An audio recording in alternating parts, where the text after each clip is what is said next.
आज के इस लेक्चर में हम बात करने वाले हैं कैंडल्स की हिस्ट्री क्या है, इनका बैकग्राउंड क्या है, कौन है इनको बनाने वाला, किसने बनाया, क्यों बनाया, कैसे बनाया, या फिर कैंडल स्टिक चार्ट से पहले क्या चीज़ें थी जिनकी बेस पे ट्रेडिंग में एनालिसिस किया जाता था, ट्रेडर्स कैसे एनालाइज करते थे मार्केट को और कैसे इन्वेस्ट करते थे। तो फ्रेंड्स स्टार्ट करते हैं बिना किसी ताहीर के, लेकिन वीडियो को पूरा देखना है आपने ताकि कोई भी ज़रूरी इन्फॉर्मेशन आपसे मिस ना हो से। तो स्टार्ट करते हैं जी।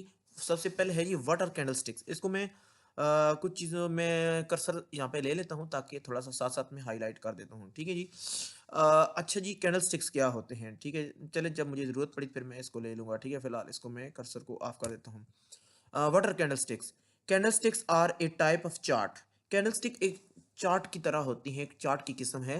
इस तरह तो और भी बहुत सारे चार्ट होते हैं, लेकिन ये भी एक चार्ट की किस्म है। यूज इन ट्रेडिंग में इस्तेमाल की जाती है to show price movement, price की मूवमेंट को जाहिर करने के लिए। ठीक है, अभी इसको मुझे हाईलाइट करने की जरूरत है कि आपका मेन फोकस जो है, हम कोई भी चार्ट है उसको क्यों इस्तेमाल करते हैं। हम कोई भी चार्ट को इस्तेमाल करते हैं जी बेसिकली मूवमेंट को जानने के लिए। ठीक है जी, मार्केट के अगला मूवमेंट क्या है, मार्केट ने ऊपर जाना है, मतलब मार्केट ने बुलिश होना है, बेरिश होना है, या क्या है। ठीक है, तो कैंडलस्टिक जो है, पैटर्न जो है या चार्ट पैटर्न जो है, ये प्राइस किसी भी एसेट की मूवमेंट बताता है ऑफ एन एसेट, किसी भी एसेट की। वो एसेट चाहे फॉरेक्स का हो, क्रिप्टो का हो, स्टॉक का हो। जैसा कि अगर फॉरेक्स का है तो क्रूड ऑयल है, गोल्ड है, क्रिप्टो का है बिटकॉइन है, थीरियम है, स्टॉक का कोई शेयर है। ठीक है जी, कोई भी कंपनी के। अच्छा, तो उसमें क्या है कि अब मैं एक दोबारा से रिवाइज कर देता हूँ। कैंडलस्टिक का जो चार्ट पैटर्न है, ये किसी भी एसेट का मूवमेंट बताता है। ठीक है जी, यानी कि स्पीड बताता है, पावर बताता है, कितनी मतलब जल्दी ये इसकी प्राइस बढ़ सकती है, कितनी जल्दी इसकी प्राइस गिर सकती है। ठीक है, during specific period, specific period. Specific period का मतलब यह है कि आप अपनी मर्जी से कोई भी टाइम फ्रेम सेलेक्ट कर सकते हैं जिस पर एनालिसिस करना चाहते हैं, जैसे कि 1 मिनट, 1 आवर, 1 डे, इटीसी। कोई भी एक्सचेंज है ना, उसके ऊपर टाइम फ्रेम का ऑप्शन दिया तो है, अपनी मर्जी से आप सेलेक्ट कर सकते हैं। एक्सचेंज हो, ब्रोकर हो, या ट्रेडिंग व्यू हो। और इसके अलावा नीचे कह रहा है जी कि each candlestick shows 4 important prices, यानी कि कोई भी कैंडलस्टिक है, कोई भी कैंडलस्टिक का जो पैटर्न है, वो क्या करता है जी, वो 4 जो है इंपॉर्टेंट प्राइसेस को बयान करता है। कौन सी इंपॉर्टेंट प्राइसेस होती हैं जी? ठीक है जी, नंबर वन है जी ओपन प्राइस, यानी कि एट द स्टार्ट। यानी कि जब आज का दिन फर्ज करो स्टार्ट होता है, तो प्राइस उसका जो ओपनिंग थी, किस प्राइस पे एक एसेट की जो है स्टार्ट हुई। ठीक है, जैसे हम एग्जांपल देते हैं, मंडी मंडी लगी है जी आज, मूंगफली की मंडी है या किसी भी चीज़ की है। तो आज जो बोली स्टार्ट हुई है, वो कितने से बोली स्टार्ट हुई है, किसी गाड़ी की बोली कितने से स्टार्ट, तो उसको हम कहते हैं ओपनिंग प्राइस। इसके अलावा क्लोजिंग प्राइस, यानी कि आज का दिन जब क्लोज हुआ, तो जो आखिरी चीज़ बिकी है, आखिर में जो चीज़ बिकी है, उसकी प्राइस क्या थी, यानी कि क्लोजिंग प्राइस उसको कहा जाएगा। ठीक हो गया जी।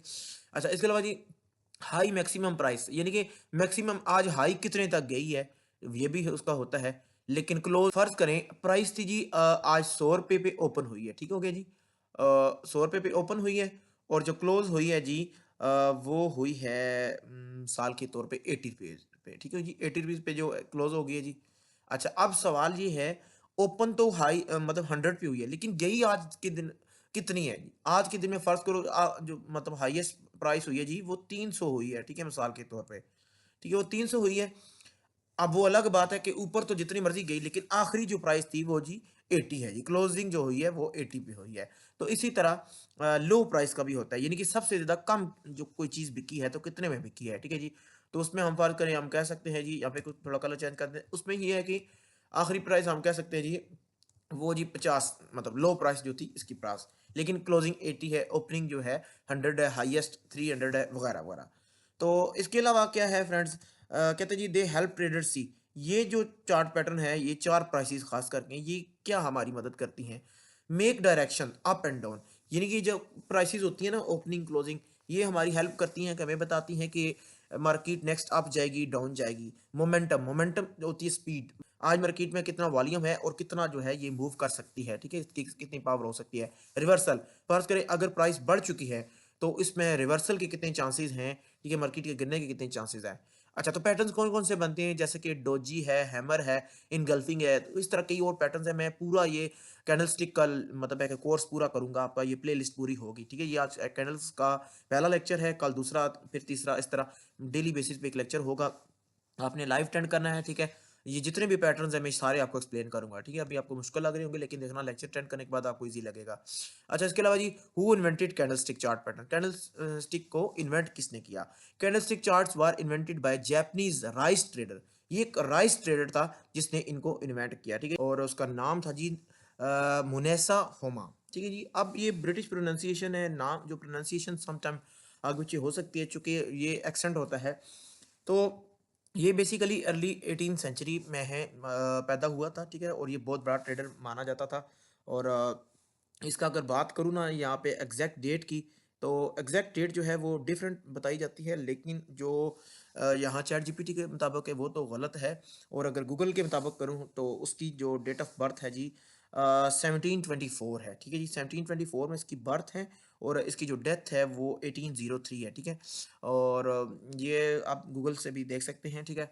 तो ख़ैर चलिए हमने एनालिसिस सीखना है, चलो उसकी डेट ऑफ बर्थ से वो उतना कोई नहीं हमें, लेकिन एक कम से कम अगर आप ट्रेडर हैं तो आपको आइडिया ज़रूर होना चाहिए, जनरल नॉलेज है आपका ये।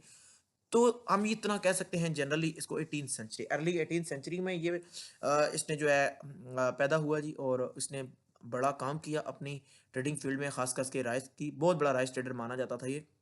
नेक्स्ट जी कि he was trading in Osaka rice market, ये मार्केट का नाम होता है। तो ये ओसाका मार्केट में बहुत बड़ा ट्रेडर था, became known as one of the most successful traders of his time, अपने दौर का जाना माना ट्रेडर था। He created the candlestick method to, उसने कैंडलस्टिक मेथड को क्रिएट किया, ठीक है जी, to understand market emotion, market के इमोशंस को समझने के लिए, ठीक हो गया जी।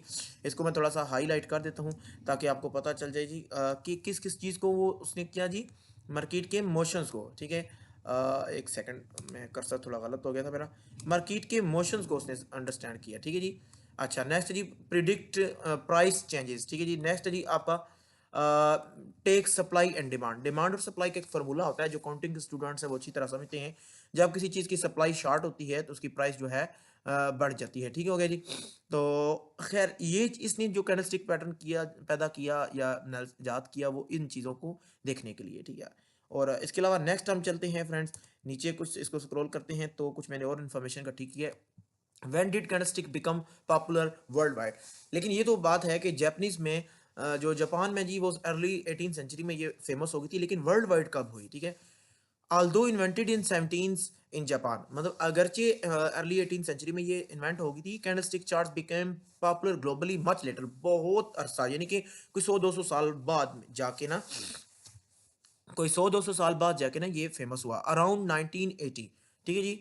1980 के जो है ना दहाई में आप कह सकते हैं 1980 के जो एरिया में ये फेमस हुआ।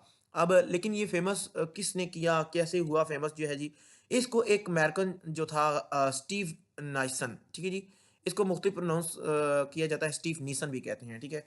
स्टीव नीसन जो था अमेरिकन एनालिस्ट था, इसने क्या किया फिर इसको मुतारफ़ करवाया नए सिरे से to western traders, western traders के आगे थ्रू हिज बुक, अपनी बुक लिखकर इसने बुक लिखी थी जिस बुक का नाम था जैपनीज कैंडलस्टिक चार्ट टेक्निक्स, ठीक है, जैपनीज कैंडलस्टिक चार्ट टेक्निक्स, इस बुक इसकी बुक का नाम था। इसमें तमाम तरह इसने वो जापानीज के जो असूल थे, रूल्स रेगुलेशन थे, वो सारे इसमें वो लिखे और लोगों को गाइड किया, टीच किया। That's when traders in the US and Europe started using candlestick, यानी ये वो वक्त था जब पहली दफ़ा 1980 में जो वर्ल्ड वाइड ट्रेडर्स ने कैंडलस्टिक पैटर्न्स को जो इस्तेमाल किया। इसके अलावा जी बिफोर कैंडलस्टिक्स, नेक्स्ट जो टॉपिक है before candlestick, how did people analyse market? Candlestick से पहले लोग मार्केट को कैसे एनालाइज करते थे, ठीक है जी। तो उसमें जी आता है जी के लाइन चार्ट, उस बल्कि मैं जो कुछ मुझे शवाहिद मिले हैं, कुछ चीज़ें मुझे प्रूफ मिले हैं, कैंडलस्टिक से पहले भी एक पैटर्न होता था, वो डॉट वाला, लाइन चार्ट भी तो बाद में आया, पहले डॉट वाला ऑप्शन था।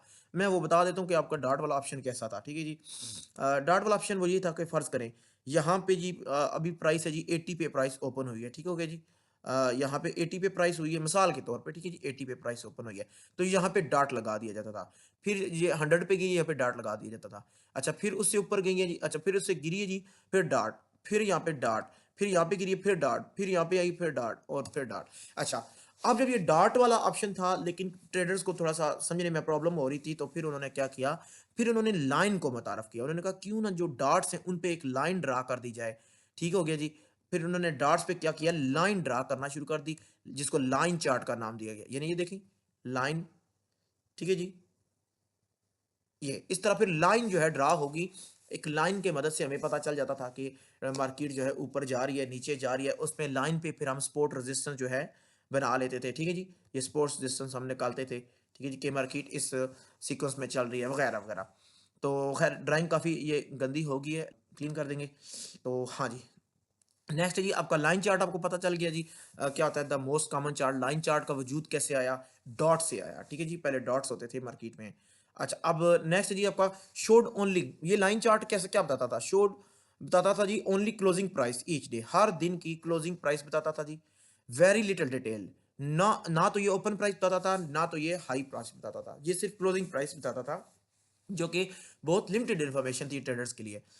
अच्छा, इसके अलावा जी बार चार्ट आ गया जी, ठीक है जी, O H L C. O H L C के एब्रीवेशन है ओपन, हाई और लो, क्लोज, ठीक है जी। Used month mostly in western market, ज़्यादातर वेस्टर्न मार्केट्स में ये चार्ट पैटर्न जो इस्तेमाल होता था। इसका बट हार्डर टू रीड, ठीक है जी, but harder to read visually compare to candles. Candles के मुताबिक इसको कंपेयर करते हैं ना, तो ये बहुत मुश्किल हो जाता था, ठीक है जी। तो बार चार्ट था इजी, मतलब बनिस्बत डॉट्स वगैरह के, ठीक है जी, लेकिन कैंडल्स के मुताबिक इतना इजी नहीं था। बार चार्ट में और भी बहुत सारी चीज़ों को बताया जाता था, जैसा कि हाँ, बार चार्ट को कैसे मैं एक्सप्लेन करूँ? मैं आपको यहाँ पे साइड पे एक इसका इमेज दे देता हूँ, तो इससे आपको अच्छी तरह समझ आ जाएगा। आइल्स के स्टूडेंट्स जो बार चार्ट जो होते हैं ना, रिपोर्ट राइटिंग लिखते हैं, तो वो बेटर अंडरस्टैंड कर लेंगे।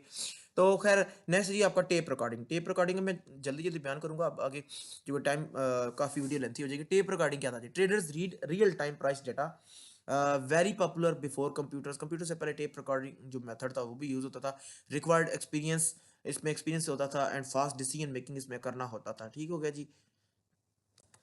लेकिन अब सवाल ये पैदा होता है कि टेप रिकॉर्डिंग में होता क्या था जी? टेप रिकॉर्डिंग में टाइम और सेल्स के हवाले से देखा जाता था, ठीक है जी। ऑर्डर बुक होती थी, इसमें ऑर्डर बुक को देखा जाता था। अब मैं इतनी ज़्यादा डिटेल में नहीं जा सकता, वीडियो बहुत ज़्यादा लेंथी हो जाएगी, ठीक है, कि ऑर्डर बुक कैसे देखते हैं, ये फिर एक अलग सा मतलब कोर्स बनेगा ना अब आगे। प्राइस एंड वॉल्यूम इसको देखा जाता था जी। और इसके अलावा मार्केट डायनामिक्स चेक होते थे, trade timing, support and resistance, मतलब बहुत ऑर्डर फ्लो इम्बैलेंसेस, यानी कि बड़ी चीज़ें जो टेप रिकॉर्डिंग में आती थी, ठीक है जी, टेप रीडिंग में सॉरी आती थी। और नेक्स्ट जी मैं आगे चलता हूँ, प्राइस बुक एंड लेजर्स, ठीक है जी। Traders read price manually. पहले पहले जो ट्रेडर्स तो है ना, इसमें मैनुअली प्राइस लिखा करते थे, और लुक्ड और देखते थे फॉर पैटर्न, बेस्ड उनके पैटर्न क्या बना है, मिसाल के तौर पे सप्लाई एंड डिमांड, कि सप्लाई आज कम हुई है या ज़्यादा हुई है, और उसके मुताबिक सप्लाई अगर कम है तो डिमांड बढ़ेगी डेफिनेटली। वेदर, वेदर भी देखते थे इन एग्रीकल्चर मार्केट्स के। इस दौरान फर्ज करें राइस की फसल है, तो अगर वेदर अच्छा नहीं रहा तो डेफिनेटली उनको अंदाज़ा होगा कि सप्लाई कम होगी तो मार्केट का रेट बढ़ेगा। सीज़नैलिटी, सीज़न कैसा रहा, मर्चेंट रिपोर्ट्स, मर्चेंट ने, ताजरों ने क्या रिपोर्ट्स दी, अपने क्या रिमार्क्स दिए वगैरह वगैरह, ठीक हो गया जी। और इसके अलावा नेक्स्ट है जी आपका fundamental analysis before charts. Before charts trader mostly analysed crop condition, वो क्रॉप की कंडीशन भी देखते थे कि क्रॉप की कंडीशन कैसी है। शिपमेंट्स भी देखते थे, ठीक है जी। वार और पॉलिटिकल इवेंट्स भी देखते थे, कि जो अगर मुल्क में वार की कंडीशन है, पॉलिटिकल हालात, सियासी हालात कैसे चल रहे हैं, तो ये सारा कुछ देख के वो मार्केट में इन्वेस्ट पैसा लगाया करते थे, ठीक है जी।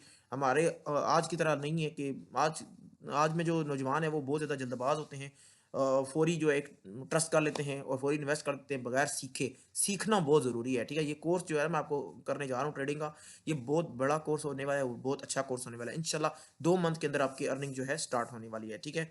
इसके अलावा डिमांड चेंजेस भी देखते थे कि डिमांड में कितनी कमी आई है। इसके अलावा न्यूज़ सबसे बड़ा जो सोर्स होता था उस वक्त, न्यूज़ भी होता था फंडामेंटल, जिसे आज हम कहते हैं, ठीक है जी। न्यूज़ क्या चल रही है, फसल के हवाले से, मौसम के हवाले से, हर चीज़ के हवाले से न्यूज़ क्या चल रही है, जिसका मार्केट पे इम्पैक्ट पड़ता था। नेक्स्ट है जी आपका मार्केट सेंटीमेंट, ठीक हो गया जी। मार्केट सेंटीमेंट क्या है जी? यानी कि साइकोलॉजी क्या है? हुमादा कैंडलस्टिक इन्वेंटर जो है focused heavily on trader emotion, उसने ट्रेडर्स के जो इमोशन पे काम किया। He used concept similar to, जैसे कि फियर, इसको मैं थोड़ा सा हाईलाइट करता हूँ, जी कर्सर ऑन करने दे। मिसाल के तौर पे, चूंकि ये चीज़ें बहुत ज़्यादा इंपॉर्टेंट है इसलिए मैं इनको हाईलाइट कर रहा हूँ, ठीक है जी। अच्छा, फियर, ठीक हो गया जी, और इनको मैं अलग अलग करूंगा, देखें आपके लिए मैं मेहनत कर रहा हूँ, ठीक है जी, आप लोगों ने भी इसी तरह मेहनत करनी है, ठीक है जी। और ग्रीड, ठीक हो गया जी। वैसे ग्रीड का जो कलर होता है वो रेड होना चाहिए, ठीक है ना, ग्रीड रेड कलर में होना चाहिए। अच्छा जी, उसके अलावा नेक्स्ट है जी आपका हार्ड बिहेवियर, ठीक है जी। हार्ड बिहेवियर भी चलो इसको हम ब्लू कर देते हैं, तो हार्ड बिहेवियर, ठीक हो गया जी। अच्छा, अब ये चीज़ें जो हैं होमा जो था जो कि कैंडल स्टिक कन्वर्टर था, तो वो इन चीज़ों पे देखता था कि ट्रेड मार्केट में इमोशन क्या चल रहा है, लोगों के दरमियान ज़्यादा लालच चल रहा है, लोग जो इन्वेस्ट कर रहे हैं पैसा ज़्यादा लालच की वजह से या खौफ की वजह से पैसा निकाल रहे हैं, ये नहीं इमोशन वो देखता था। This became the foundation of modern market psychology. अब ये सारी चीज़ें जितनी भी अब मॉडर्न मार्केट है, उसका एक बेस बन गई है, ठीक है जी। अब समझ लें कि इन चीज़ों के बगैर ट्रेड करना नामुमकिन सा हो गया है। शॉर्ट समरी, अब शॉर्ट समरी क्या है जी इसकी? Candlesticks, price chart showing open close high low, ठीक है जी, ये ऊपर हम पढ़ चुके हैं। इन्वेंटेड बाय, किसने इसको इन्वेंट किया जी? मोनाइसा होमा इन 17 यानी कि 18 सेंचुरी में, ठीक हो गया जी, जापान जापान। और नेक्स्ट है जी आपका पॉपुलर वर्ल्ड वाइड, और यानी कि दुनिया में कब कैंडलस्टिक को मुतारफ करवाया गया और किसने करवाया जी? 1980 में जी मुतारफ हुआ जी बाय स्टीव नीसन, ठीक हो गया जी। उसने, स्टीव नीसन जो है एक अमेरिकन एनालिस्ट था, उसने बिफोर कैंडल्स, कैंडल से पहले एनालिसिस कैसे किया जाता था? Traders use line chart use करते थे, बार चार्ट करते थे, books, news and market psychology वगैरह वगैरह। कैंडलस्टिक बिकेम प्रेफर्ड, ये प्रेफर की जाती हैं because they are more visual and clear, ये ज़्यादातर आसानी से जो है हमें एनालिसिस जो है देती हैं। यकीनन ये आपको लेक्चर अच्छा लगा होगा, और अगर ये लेक्चर अच्छा लगा है तो यार चैनल को भी सब्सक्राइब करो। और चूंकि नेक्स्ट लेक्चर जो है बहुत खास होने वाला है आपके लिए, ठीक है, मैं हर चीज़ डिटेल में बताने वाला हूँ, ठीक है। चैनल को सब्सक्राइब करें। अल्लाह हाफिज़।